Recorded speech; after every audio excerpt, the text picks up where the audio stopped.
ভয় দেখায় হলো লাভ নাই, আমাদেরকে মারবেন তাহলে মারেন, আমাদেরকে মারলে কি আপনি নিরাপদ থাকবেন? সত্যিকারী জাতীয়তাবাদী হতে হলে জনগণের পক্ষে দাঁড়াতে হবে। ভার্সিটিতে বসালেন লাগারে লাগা ধান লাগা, ব্যাংকে বসালেন ঋণ খেলাপি, দিনে দুপুরে ইসলামী ব্যাংক দখল দিলেন। স্বাস্থ্য ব্যবস্থায় কি হচ্ছে এটা তো অ্যাটলিস্ট হলো ডাক্তার জুবাইদা বুঝার কথা, উনি তো ডাক্তার মানুষ। শুধু উনি না, আমাদের বিরোধী দলীয় যে নেতা ডাক্তার শফিকুর রহমানও বুঝার কথা।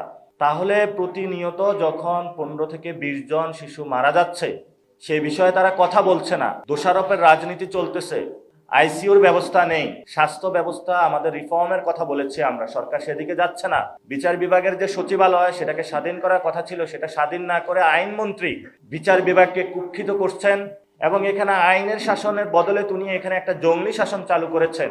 স্বরাষ্ট্রমন্ত্রী নাগরিকদের নিরাপত্তা না দিয়ে রক্ষী বাহিনী মানুষের উপরে হলে লেলিয়ে দিয়েছেন। এমন দেশ আমরা বাংলাদেশ দেখতে চাই না। এটাকে বাংলাদেশি বা জাতীয়তাবাদী রাজনীতি বলে না। সত্যিকারী জাতীয়তাবাদী হতে হলে জনগণের পক্ষে দাঁড়াতে হবে। কি বুঝলেন ভাই? অনলি যেটাই চাই।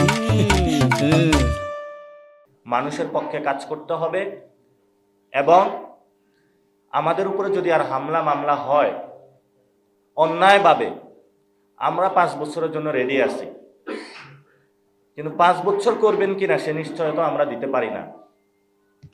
অলরেডি চায়ের দোকানে কথা চলতেছে, কেউ বলে 1 বছর, কেউ বলে 2 বছর, কেউ বলে 2.5 বছর।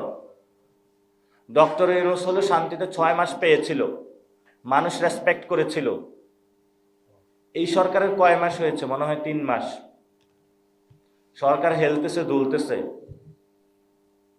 আপনি জনগণের ভোট নিয়ে আসবেন, জনগণের পক্ষে থাকবেন না, বিদেশি প্রভুর কাছে হলো সিজদা দিবেন, তাহলে তো একটু প্রবলেমেটিক।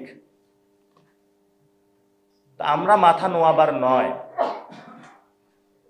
সে কাজী নজরুলের পথ ধরে আমরা ইনশাল্লাহ সামনে এগিয়ে যাব। ইনশাল্লাহ লড়াই চলমান থাকবে, আমরা কোনো কম্প্রোমাইজিংয়ে যাচ্ছি না। যারা মাথা বিক্রি করে দিয়েছে তারা একটা মন্ত্রিত্ব কেউ পেয়েছে, কেউ এমপি পেয়েছে, কেউ প্রতিমন্ত্রী পেয়েছে, ওগুলোর সাথে তুলনা করে লাভ নাই। আমাদের অনেকে অলরেডি মন্ত্রী হয়ে এসেছে।